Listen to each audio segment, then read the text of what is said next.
जब हम किसी दूसरे ग्रह पर बस्ती बसाने की बात करते हैं तो हमारे सामने मंगल ही सबसे पहला विकल्प निकलकर सामने आता है। लेकिन मंगल की आज की परिस्थितियां बिल्कुल भी जीवन के लिए अनुकूल नहीं। ये सुनने में भले ही साइंस फिक्शनल लगे, लेकिन कुछ वैज्ञानिक मानते हैं कि मंगल ग्रह को टेराफॉर्म कर पृथ्वी जैसा बनाया जा सकता है। नमस्कार दोस्तों, मैं हूं श्याम तोमर। स्वागत करता हूं आपका इस वीडियो में, जिसमें हम मंगल ग्रह के रहस्यों से पर्दा उठाएंगे। आज मंगल ग्रह बिल्कुल वीरान पड़ा है, लेकिन इसकी कुछ विशेषताएं ऐसी हैं जो पृथ्वी से मेल खाती हैं। जैसे पृथ्वी पर एक दिन 24 घंटे का होता है, वैसे ही मंगल का एक दिन 24 घंटे 40 मिनट का होता है, जो पृथ्वी से सिर्फ 40 मिनट ही बड़ा है। मंगल की सतह भी पृथ्वी की ही तरह रॉकी है। मंगल की धरती पर भी तूफान आते हैं।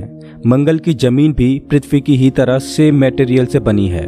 मंगल पर भी अतीत में ज्वालामुखी फटे थे। यहाँ तक कि मंगल ग्रह पर तो हमारे सोलर सिस्टम का सबसे बड़ा ज्वालामुखी का पहाड़ मौजूद है, जिसका नाम है ओलिम्पस मॉन्स। मंगल ग्रह का निर्माण भी तभी हुआ था जब हमारी पृथ्वी का जन्म हुआ था, आज से लगभग 4.5 बिलियन साल पहले। लेकिन क्या पृथ्वी की ही तरह मंगल की धरती पर भी कभी जीवन ने श्वासें ली होंगी? 1960 में मंगल ग्रह पर सबसे पहली प्रोब भेजी गई। उससे पहले ऐसा माना जाता था कि मंगल पर भी पृथ्वी की ही तरह जीवन मौजूद होगा, वहां पर भी सिविलाइजेशंस होंगी। जब नासा का मैरिनर फ्लाईबाय मिशन मंगल पर पहुंचा तो उसने मंगल की ब्लैक एंड व्हाइट तस्वीरें पृथ्वी पर भेजी। उन तस्वीरों को देखकर इंसानों की मानो एलियनों से मिलने की सारी संभावनाएं खत्म हो गईं, क्योंकि मंगल की आई वो सबसे पहली तस्वीरें ये साफ साफ बयां कर रही थीं कि मंगल एक वीरान ग्रह है, जहां जीवन का नामो निशान भी नहीं। लेकिन फिर भी नासा मंगल की धरती पर किसी भी फॉर्म में एलियन लाइफ खोजने के लिए उत्सुक था। इसलिए उसने अब मंगल की धरती पर उतरने की सोची और 1976 में नासा के वाइकिंग स्पेसक्राफ्ट ने मंगल की धरती को छुआ। वाइकिंग स्पेसक्राफ्ट के किसी अनजान ग्रह पर लैंड होने के बाद अभी भी वैज्ञानिक बड़े ही उत्सुक थे कि वो एलियनों से मिलेंगे और मंगल पर जीवन के सबूत ढूंढ लेंगे। लेकिन वाइकिंग स्पेसक्राफ्ट से मिली तस्वीरों ने फिर से पृथ्वीवासियों को मायूस कर दिया। मंगल की इतने करीब से ली गई तस्वीरों में मार्शियन सिविलाइजेशन तो नहीं, बल्कि धूल मिट्टी और पत्थर दिखाई दे रहे थे।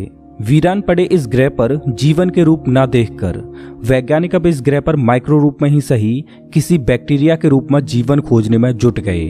और माइक्रो फॉर्म में जीवन खोजने के लिए सबसे अच्छी बात ये थी कि वाइकिंग यान में एक छोटी सी केमिकल लेबोरेटरी मौजूद थी, जिसमें कुछ केमिकल परीक्षण किए जा सकते थे। वाइकिंग यान ने मंगल की मिट्टी के कुछ परीक्षण किए तो उससे भी मायूसी हाथ लगी। मंगल एक ऐसा ग्रह है जो इतनी आसानी से अपने सीक्रेट्स बताने वाला नहीं। मंगल के बारे में कुछ ऐसे फैक्ट्स हैं जो आपको जानने चाहिए। मंगल का एवरेज टेम्परेचर -60 डिग्री सेल्सियस है। रात के समय में इस पर पारा गिरकर -125 डिग्री सेल्सियस पहुंच जाता है। मंगल का डायामीटर पृथ्वी से आधा है, लेकिन इसकी डेंसिटी पृथ्वी से कम है। इस वजह से इसकी ग्रेविटी पृथ्वी की 1/3 है।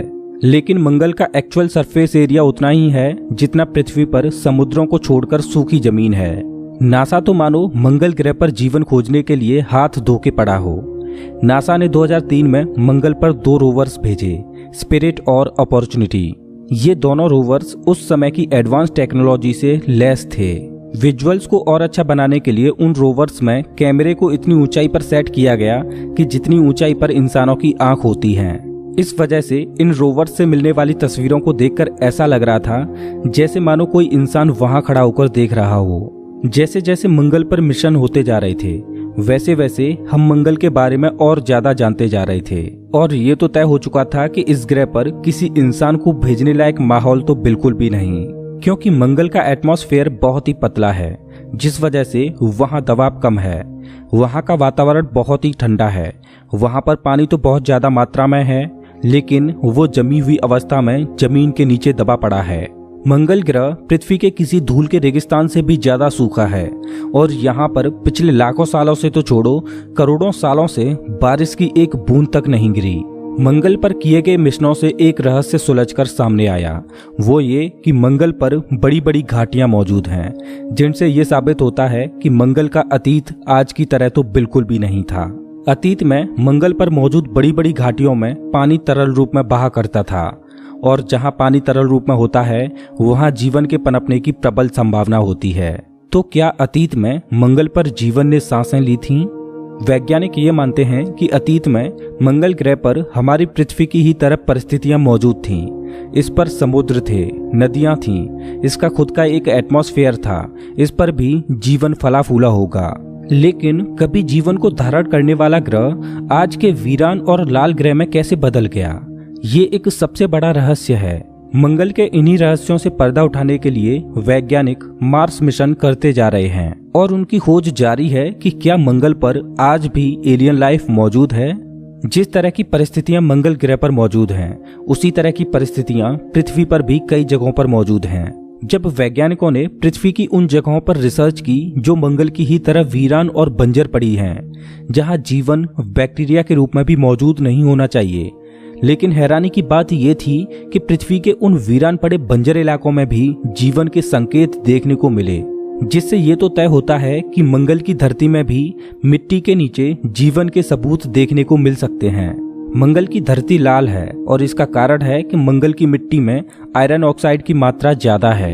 यह है मंगल ग्रह का सनसेट, जिसको रोवर स्पिरिट ने अपने कैमरे में कैद किया था। मंगल पर पतला एटमॉस्फेयर होने की वजह से सूर्य सनसेट के दौरान पृथ्वी की तरह ऑरेंज नहीं बल्कि नीला दिखाई दे रहा है। मंगल की धरती पर खड़े होकर क्षितिज में सूर्य के छिपने का नजारा कितना सुंदर है, लेकिन मंगल पर इससे भी सुंदर नजारा देखने के लिए मिलता है रात के समय, क्योंकि मंगल के दो छोटे छोटे चंद्रमा हैं, फोबोस और डीमोस, जो मंगल की रातों को और सुंदर बनाते हैं। लेकिन हर सुंदर दिखने वाली चीज अच्छी नहीं होती। मंगल ग्रह एक शांत ग्रह नहीं है, इस पर एस्ट्रॉइड्स की बम्बार्डमेंट होती रहती है, क्योंकि पतले एटमॉस्फेयर की वजह से एस्ट्रॉइड्स इसके एटमॉस्फेयर में पूरी तरह जल नहीं पाते और इसकी सतह से टकराते रहते हैं। और यहाँ तक कि मंगल के जो चंद्रमा हैं, वो भी आने वाले समय में अपनी जगह पर नहीं रहने वाले।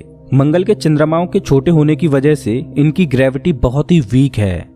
अगर किसी दिन कोई भारी एस्ट्रॉइड मंगल के चंद्रमाओं के पास से गुजरा या मंगल के चंद्रमाओं से टकराया, उसी दिन मंगल के चंद्रमाओं का पाथ बदल जाएगा।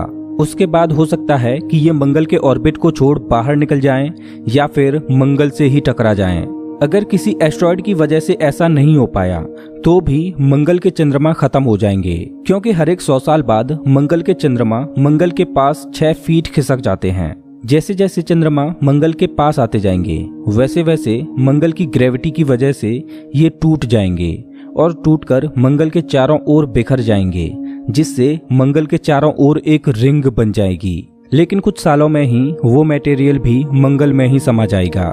लेकिन मंगल के चंद्रमाओं को पूरी तरह खत्म होने में अभी 50 मिलियन साल लगेंगे। भविष्य में मंगल ग्रह पर किए जाने वाले मानव मिशनों के लिए मंगल पर मौजूद धूल भी चिंता का विषय बनेगी।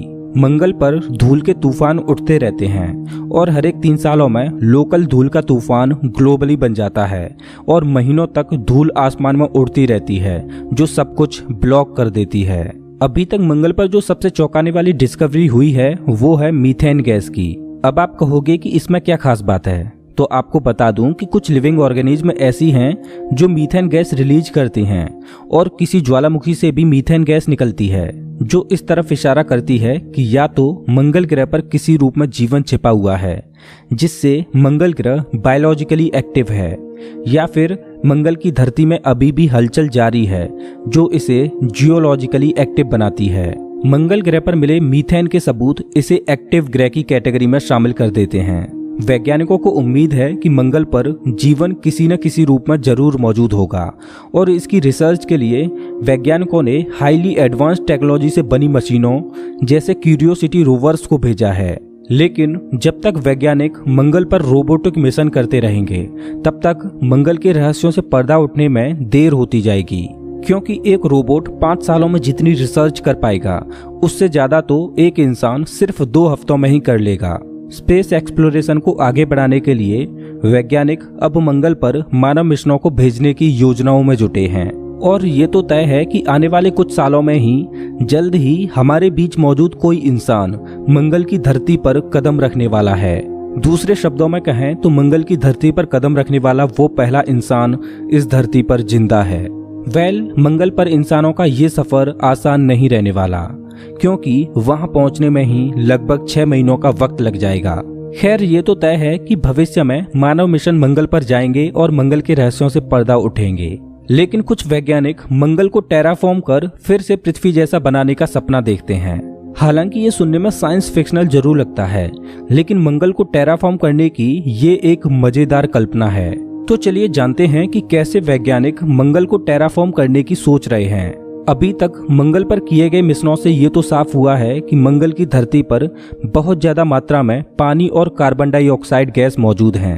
मंगल की धरती पर पानी मिट्टी के नीचे और पोल पर मौजूद है, लेकिन मंगल ग्रह इतना ठंडा है कि उस पर पानी जमी हुई अवस्था में है। लेकिन जैसा कि हम जानते हैं कि जीवन के लिए सबसे अच्छी परिस्थितियां वहीं हो सकती हैं जहां पानी तरल रूप में मौजूद हो। लेकिन हम इंसानों के लिए सबसे अच्छी बात यह है कि हम अपनी अभी की टेक्नोलॉजी से ही मंगल की धरती को पृथ्वी जैसा बना सकते हैं। मंगल ग्रह को टेराफॉर्म करने के लिए हमें किसी हाईली एडवांस टेक्नोलॉजी की जरूरत नहीं पड़ने वाली, और मंगल को टेराफॉर्म करने के लिए हमें ज्यादा मशक्कत करने की भी जरूरत नहीं, क्योंकि मंगल की धरती पर हमें केवल वही करना है जिस काम में हम सबसे ज्यादा माहिर हैं। और आप तो जानते ही हो कि हम इंसान ग्लोबल वार्मिंग करने में सबसे ज्यादा माहिर हैं। पृथ्वी पर ग्लोबल वार्मिंग करना हमारे अस्तित्व के लिए बहुत बड़ा खतरा बन सकता है, लेकिन अगर हम मंगल की धरती पर ग्लोबल वार्मिंग करें तो वो हमारे लिए वरदान साबित होगा।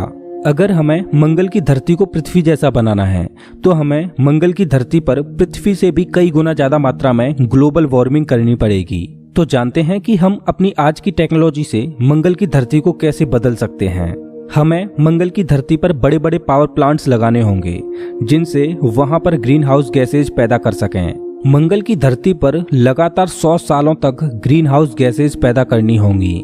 बहुत ज्यादा मात्रा में हुए ग्रीन हाउस इफेक्ट की वजह से मंगल का एटमॉस्फेयर गर्माने लगेगा। एटमॉस्फेयर में हीट के ट्रैप होने की वजह से मंगल की पोलर आइस कैप पिघलने लगेगी और फाइनली 1 सदी बाद हमें पहली सफलता मिलेगी जिसमें हम पानी को बर्फ से लिक्विड फॉर्म में बदल पाएंगे। पानी के लिक्विड फॉर्म में आने के बाद उस पर नदियां बहने लगेंगी, लेकिन काम यहीं खत्म नहीं हो जाता। केवल पानी का लिक्विड फॉर्म में आ जाने से ही वहां पर रहना आसान नहीं होगा, क्योंकि वहां पर श्वास लेने के लिए एक ब्रीदेबल एटमॉस्फेयर भी तो होना चाहिए। मंगल के जहरीले एटमॉस्फेयर को ऑक्सीजन से भरने के लिए हमें अपने नेक्स्ट स्टेप पर काम करना होगा, और वो है मंगल की धरती पर प्लांट लाइफ। लेकिन उसके लिए मंगल की धरती को फर्टिलाइज होना होगा। मंगल की सतह पर हुई खोजों के अनुसार ये पता चला है कि मंगल की मिट्टी में कुछ खनिज ऐसे मौजूद हैं जिससे जमीन उपजाऊ बनती है।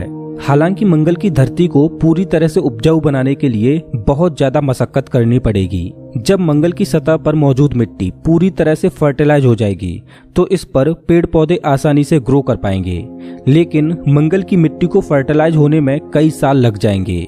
जब मंगल की मिट्टी फर्टिलाइज हो जाएगी तब इस पर पेड़ पौधे और घास उगने लगेगी और लाल ग्रह पर हरियाली छाने लगेगी। धीरे धीरे मंगल का जहरीला एटमॉस्फेयर श्वास लेने लायक एटमॉस्फेयर में बदलने लगेगा। हजारों सालों की मेहनत के बाद मंगल ग्रह को टेराफॉर्म कर उस पर रहा तो जा सकेगा, लेकिन मंगल हमारी दूसरी पृथ्वी कभी नहीं बन सकता, क्योंकि पृथ्वी इतनी खास है कि इसकी जगह कोई और ग्रह नहीं ले सकता। लेकिन हाँ, एक बात तो तय है कि भले ही हम वीरान पड़े लाल ग्रह को टेराफॉर्म कर दें, लेकिन जब तक मंगल ग्रह टेराफॉर्म हो पाएगा उससे पहले ही हम अपनी हरकतों की वजह से पृथ्वी को वीरान और बंजर ग्रह जरूर बना देंगे।